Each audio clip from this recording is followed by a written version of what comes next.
স্বাধীনতার পর 54 বছর পার হয়ে গেছে, এখনো পর্যন্ত একটি দুর্নীতি মুক্ত, অনাচার মুক্ত, লুটপাট মুক্ত, খোদা মুক্ত, দারিদ্র মুক্ত একটি বাংলাদেশ সুখী, সমৃদ্ধশালী, আধুনিক, জ্ঞান নির্ভর, বিজ্ঞান নির্ভর একটি বাংলাদেশ কায়েম করা যায় নাই।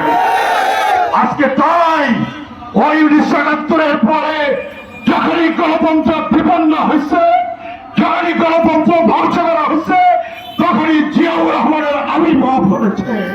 1971-এ মহান স্বাধীনতার ঘোষণা দেন, মুক্তিযুদ্ধের ডাক দেওয়ার জন্য মেজর জিয়া বাংলাদেশের ইতিহাসে ওনার অভ্যুত্থান ঘটেছিল, ওনার আবির্ভাব ঘটেছিল।